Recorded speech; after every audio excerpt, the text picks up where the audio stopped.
Good afternoon. This special meeting of the Executive Committee of the City University of New York's Board of Trustees is now called to order. CUNY TV is transmitting this meeting live on cable channel 75. This meeting is also being streamed live on the CUNY Board of Trustees website at www.cuny.edu/about/trustees. And a recording and transcription will be made available following the meeting.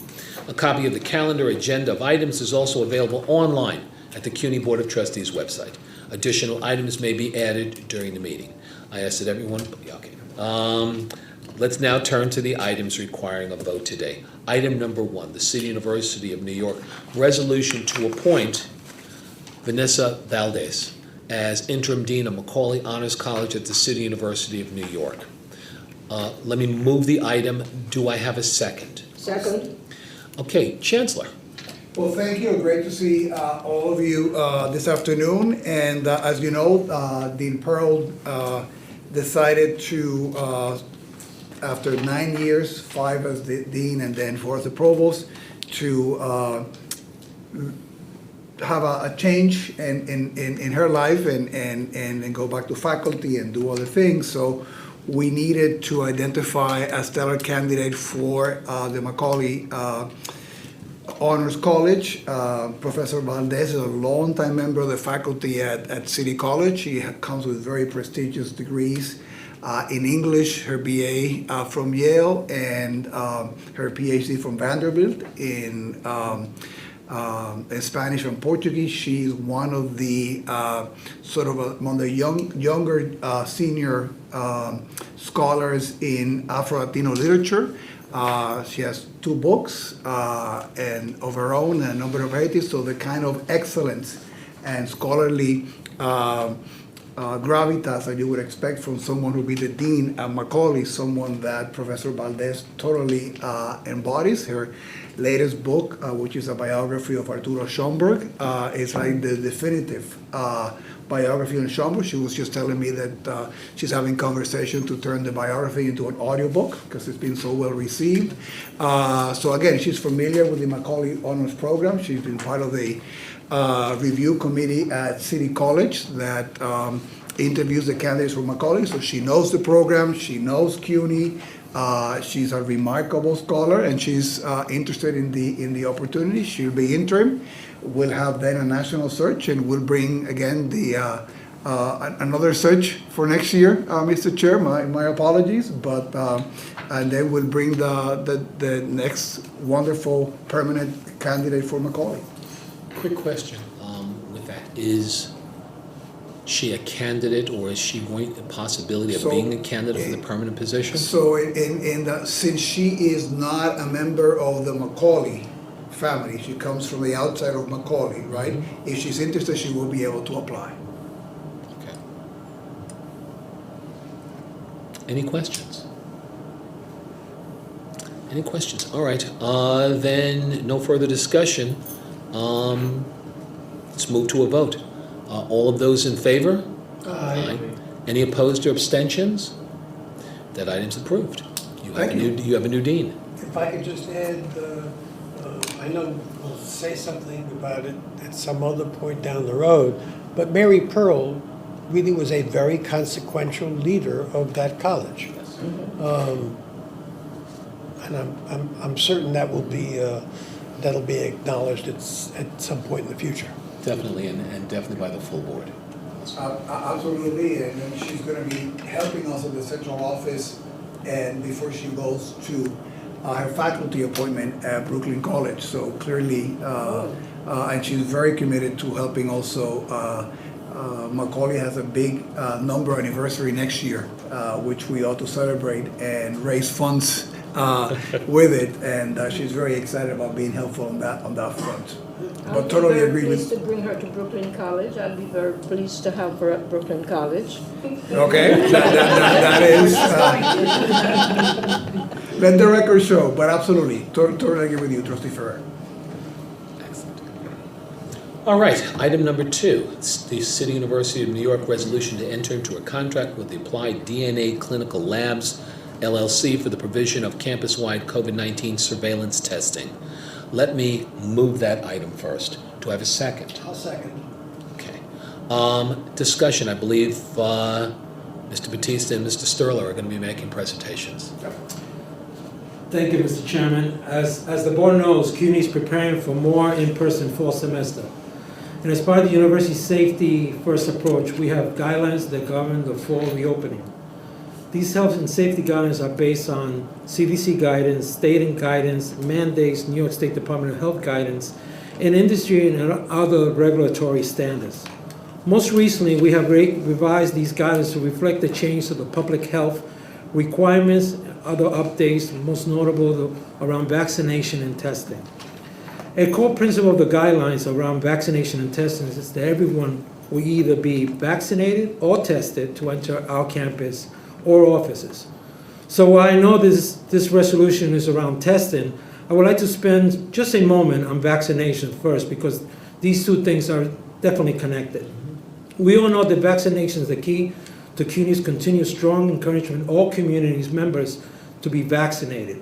Over the last several months, we have worked closely with the city and state, increasing the COVID-19 vaccination testing on 7 of our campuses. And we're very proud to say that because of our efforts, 500,000 New Yorkers have received the vaccination. Through the work of our Public Affairs and Communications Department, we have launched a campaign to provide employees with information about the importance of vaccination. We know that despite our efforts and despite best efforts of the city, state, and everyone around this table and other places, we still haven't gotten to where we need to get to. Under the Chancellor's leadership, we have put together a testing program for faculty, staff, students, visitors, and to all people who will be attending our facilities during this coming years. Please note that we are still working on details of this program, where we're engaging on campus stakeholders, public health experts, labor leaders, among others. Just today, I had a meeting with the heads of the PSC to discuss some of these plans. Furthermore, the selection of vendors could also impact the programs, the conversations that cannot be occurred until the board approves a vendor. This testing program requires that unvaccinated students show, or unvaccinated visitors show, proof of vaccination or proof of a negative test, COVID test. And basically the test is going to be focused on 7 days. In order to use a successful implement the testing program and to maintain health and safety on both vaccination and unvaccinated CUNY population, we need to ensure that CUNY campus offices will have access to CUNY provided tests and provide testing at no cost to our stakeholders. To do this, we need to testing be provided around all our campuses. Through this, what we're bringing forward, we will have 18 locations that will cover our 25 campuses and central offices. The testing center will be needed to open regularly and to make sure that we are doing our part and making sure that our system remains safe. Testing is the key to everything that we need to do in order for our system to be open. Obviously, we will continue to encourage that every member of the CUNY community get vaccinated.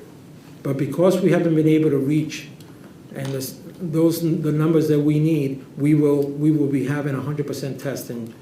We'll be working with the Department of Health and our vendors to ensure that information is being disseminated across the university to assure that at the forefront, the health and safety of our employees, our staff, and our faculty remains at the forefront. Now, we did a competitive procurement process. I'm now going to turn it over to Martin Stuhler, who's going to really walk you through the procurement. Martin is the Executive Director of Procurement. Martin? Thank you, Mr. Batista. Mr. Chairperson, trustees, pleasure to be here and appreciate the opportunity to provide some background on the procurement process. Before getting to that overview, I'd like to point out that given that the procurement hasn't been formally completed yet, I may be limited in the amount of detailed information that I can provide today, but I certainly be happy to share with you as much as information as possible. When you say not completed, what does that mean? It means that it hasn't been officially awarded and is subject to the board approval. But that's the only thing that's outstanding in terms of this procurement. Because we're voting, Yes. you're asking us to vote Correct. on a Because procurement. this is a board approval, at least a partial board approval, so that is what this is about today. So if that's the only thing that is lacking, and in the end, The we're taking. executive committee can make decisions on Correct. behalf of the board, So so we're it just is trying to, officially if that's the only approval. thing that's lacking, if not, tell us what else is missing. Okay, so what I would suggest is I can provide all the information that I have, and then we can decide if that information is sufficient, and I hope it will be, to address any potential concerns that you may have or questions. Yeah, I think the larger question is there anything else that is needed? The answer to that is no. I mean, you're. Not really. Once You're we- gonna walk them through what the process is. Why don't you walk That's the correct. board through the process? Right. So essentially, we released, after we received the requirements for this service, we released an RFP back in June 21st, and responses were due on July 7th. And we received a total of 16 proposals. One of them was non-responsive, so we were left with 15 valid proposals. We established a selection committee with representation from the Chief Operations Officer Office, Institutional Affairs Office, and also from campus representation. And the evaluation criteria involved a technical aspect and a pricing aspect. The technical aspect was focused on 4 dimensions: background, experience, approach, and understanding to rendering the services, and value add. And the pricing was an average of the different testing types, the 3 testing types, and 3 different testing volume testing scenarios, because it's information that is unknown at the moment. So we decided to estimate 25,000, 40,000, and 65,000 weekly tests as a potential 3 different scenarios. The recommended vendor received the highest combined technical and pricing score. And the other thing I want to point out is the structure of the contract is such that there's no fixed monthly cost or minimum commitments. It's merely based on per test price, and the only variable would be what is the weekly volume to determine what bucket would that fall. But that's the main driver of the total cost is the traffic of testing. Is there a cap of any kind? Suppose the testing comes back, or suppose our volume is higher than we expect. Is there, and maybe, I don't know, is it possible to be higher than we expect, than the different levels? And if there is, what's the escalator built in, and how do we get to that then? There isn't any cap to that. The most aggressive scenario is that we would test 50% of the population, and that's pretty aggressive on itself. So I guess the answer is there's no cap. So the procurement was based on the occupancy at the campus, right?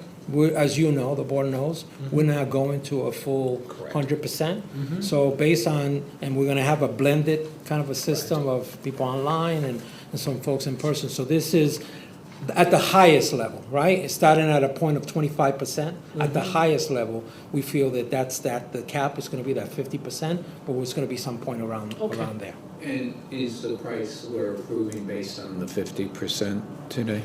The price is a combined price that considers all 3 scenarios as an average of them. It's an average of the 3 prices for the 3 different weekly testing volumes, and it's also an average of the 3 testing methodologies, which, just for clarification purposes, one is a fully vendor-provided on-site collection methodology. The second one is self-administered by the individuals with vendor oversight. And the third one is a drop-off mode, which essentially there's no oversight in the sample collection process. The average of those 3 things and the 3 volume scenarios, it's what we call the combined price. But we get to the number of the 50, I think is what we're. Right, that's, if you're- what is If our, you're trying to get to that, we get to the number 50, there's just different we wanted to have the flexibility of having different types of testing, so there's 3 different types of ways. If we do it combined, we get to that number. And by the which way, is, I when you say think- 3 types, Whoa. and we definitely need to include a chair in the RFP process also. to procure better chairs. I lost 15 pounds, so I know. That was scary. This is, I heard that one before. No? We'll have to do a search for CEO. If that would have been. Well, that was, I guess if it would have toppled over, you wouldn't have had to answer any more questions. I understand. I've seen that before. I've been in those meetings. That was a little scary. When you talk about, I'm sitting forward now. when you talk about 3 different types of testing, just touch on those briefly. And one last question. Given we're kind of doing a larger, is there a per test price? I mean, I understand there are lots of factors that go in. Is there a per test price? That's all. I mean, that's, Is it a per test? Yeah, the whole concept is a per test price. That was the basis of the RFP. That was the pricing modality that we requested. and what is that? I understand the bigger number. Okay, What's the per test price then? If The that per was part of test the price- RFP and a number of other things. fair enough. The per test price, it's a range of just under $20 per test, all the way up to 60 or 70 within the, I would say, without considering the outliers. When you have a sample of So more than why a don't you dozen, focus on the top 4? the top 4 is under $26, $27 per test. Okay. And what kind of tests are administered? Swab test, blood test, what? Their nasal swab test. That's it, swab test, Is okay. it Yes. those swabs? The lovely ones. Yeah. CPRs. I had well-developed sinuses for that. The swabs? Weekly test, yeah. All right. And more precisely to the chairman's previously stated twice, question about cap. What is the cap on this procurement? Or is there one? Well, the cap is, the resolution calls for a $35 million, which is the estimation of a potential volume of testing throughout this school year. Correct, and just to piggyback on the question, and we're not trying to, this is certain, we just need to know certain things. here to answer your question. Is it, that's the maximum if, and I understand it's based on, no matter what, worst case 50%. Right. So 50% is the max. Could this be less Yes, than 35 million? It could be 20, it could be 15, it could be, That's- so what's That's the, right. We're certainly hoping that that's the case. correct, so that's the max. Yeah. Okay, so that could be less. We could wind up spending $20 million on this. That's correct. it could be, yes, Okay. it could be any number up to It's 35 almost a million. not to exceed. It isn't. It's enough to exceed $35 million, which again is a projection of testing throughout the year. It could be much less. I mean, look, I think that, and it's tricky, right? If there's some vagueness on, some of it is because we're, the Uncharted active. territory. That's Understand that well. We're just, Okay. there's certain just foundation questions. Yeah, no, and you have all So the we right get a to. not to exceed. That's That's right. easy. And That's and right. how do we get there? We get that too. That's Yeah, Derek, just for the record, are you comfortable, is legal comfortable that we complied with all requirements for awarding contracts, city? Absolutely. I Okay, discussed fine. this with Martin, Fine, yes. okay. That's my one question, okay. Other questions? Other questions? Okay, with that then, I guess we've already moved and seconded. I guess move to a vote. All of those in favor? Aye. Aye. Any opposed or abstentions? That's approved. There's There being no further business, I ask for a motion to adjourn this meeting. And also, wait a second, before we go there, also, I think people can see visually, but Lorraine has also joined us and was participant in the vote. So with that being no further business, motion to adjourn. Do I have a second? Second. We are adjourned. Thank you, thank you, thank you.